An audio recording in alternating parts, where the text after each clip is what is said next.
Hello there, this is Bibi Cameron, and today I'm joining an Altenew video hub, and there are some giveaways and lots of inspiration and ideas for you.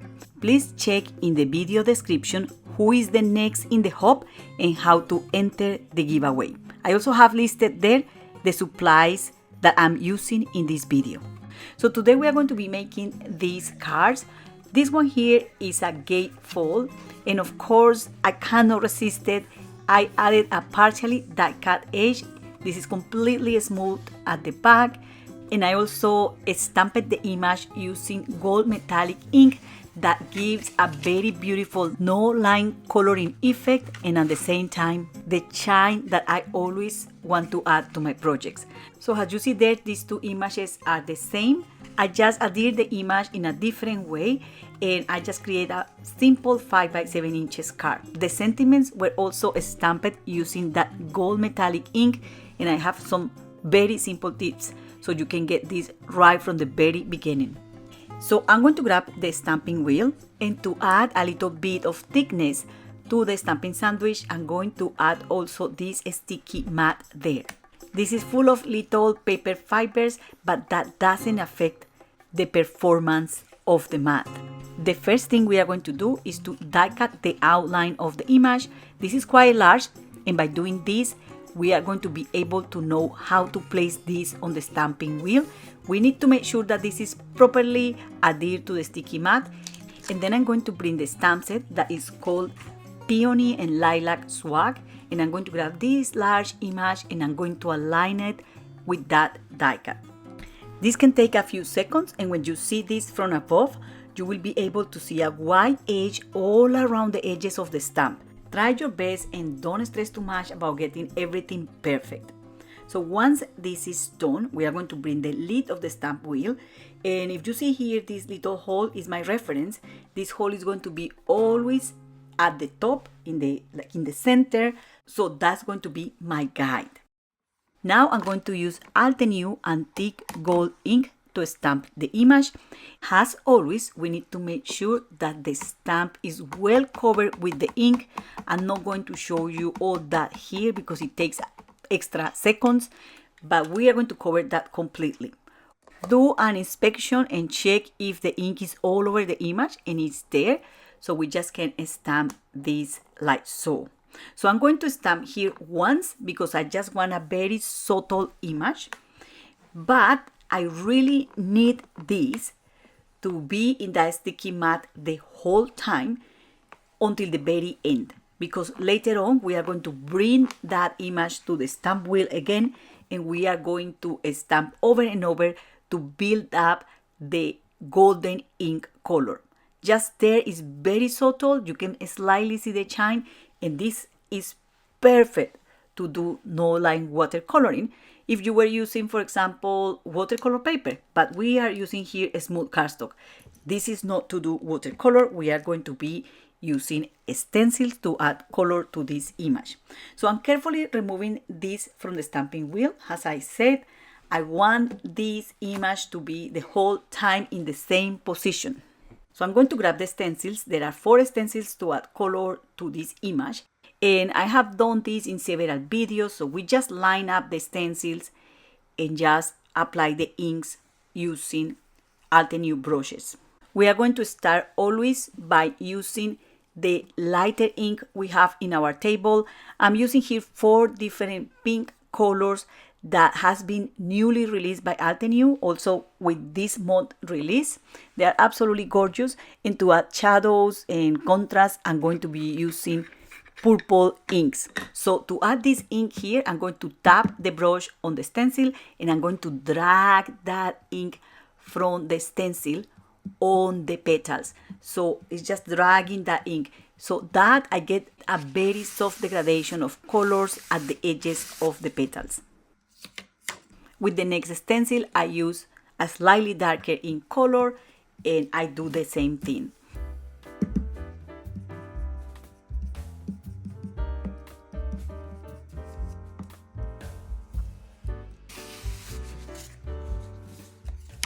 And something that is very important to tell you is that because the gold ink is not completely dry, we therefore can have some ink smearing, but it's going to be very little, and we are going to cover that at the very end.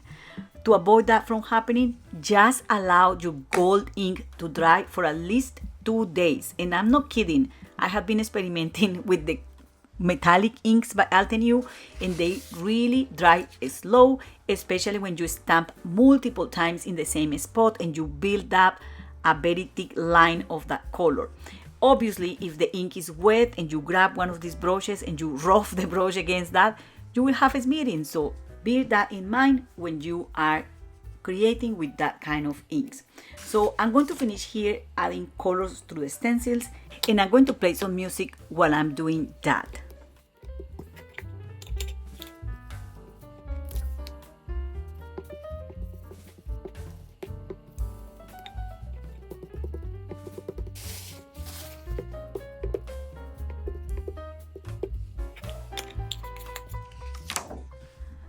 So there you go. You can see how easy it is to add colors to images like this one using stencils. Nobody will know how you did that, and that's good enough. But if you want to rescue the stamped lines, or if you want to add a more golden look to the image, you can stamp again, and that's what I wanted to keep the image on the mat. So you can see how gorgeous and delicate is that golden ink there. Is hard to catch in camera. It's something that is there, you don't know what it is, and you say, what is that? That is so nice. Well, it's gold metallic ink, and Altenew has different metallic inks. It has the rose gold, antique gold, that is the one I'm using today, and enchanted gold. I have been experimenting with these inks, and soon I'm going to share with you my findings. So, because I'm super annoying, I'm going to share one of the ideas I have with you today. And it's to use these inks with the stencils. There are many ways to do that. This is just one to add some darker areas and also shine to your images. And again, you are doing something there. People do not know what it is, what you did there, but so nice, subtle, and beautiful. So that's the image. Now we go to the die cutting part. Okay, so big images deserve big card bases. And to make the card base, I'm going to use an A3 piece of cardstock. This is 300 grams, and I'm going to score this every 5 inches.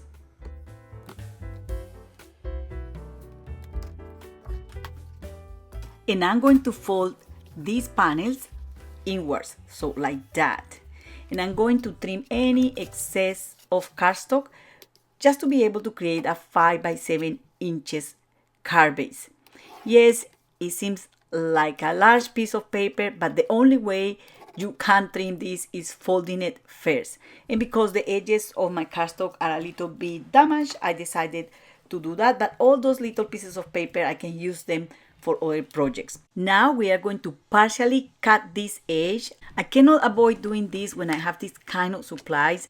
I didn't want to split the image because that's what you will tend to do when you have such large image. I just wanted to keep it complete. I think it's a gorgeous image. And you know, my heart was telling me to do this, and I'm going to do it again and again until I find another way to feel okay with the results. I really like these shaped edges, and I want to encourage you to try it, because once you do it, you will understand why I'm doing it. It's just easy, all the process, all the decorative process of the card base. And by the way, I'm also using there a self-healing mat to avoid marking the paper in the back, and also a large format die cutting machine. So you remove the die and you will see that this edge just come in one piece and in one go. Next, I'm going to cut an oval.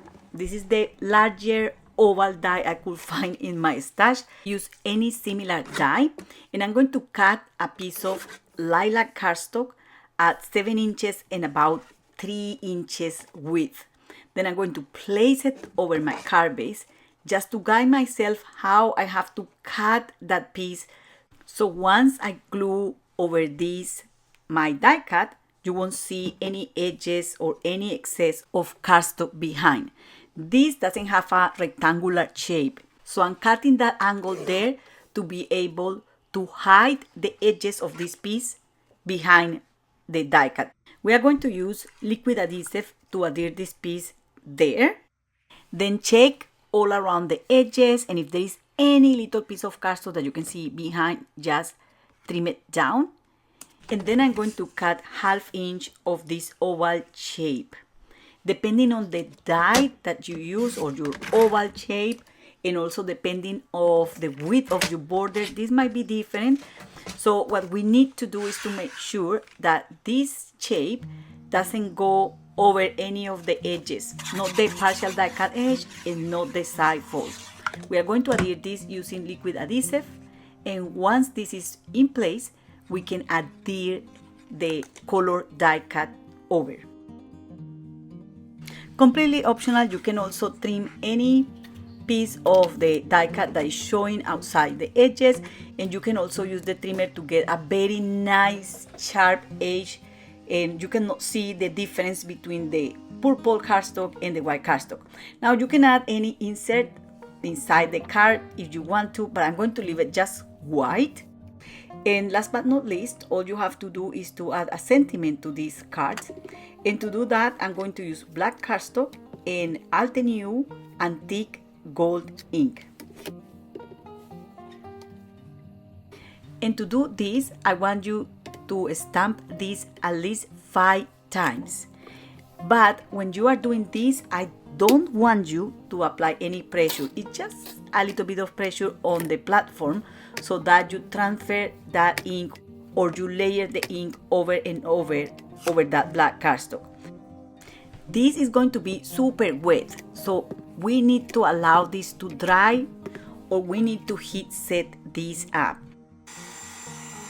I really advise to allow this to dry 24 hours because even after heat setting this, I still have ink there, and I'm showing you that so you don't say, Bibi, you didn't say anything and that was a complete disaster, okay? So once the sentiments are dry, I have to say these are not completely dry, but once your sentiments are dry, you can die cut them. There are 2 things that you need to know here. One is to place your sentiments in that direction in your die cutting machine.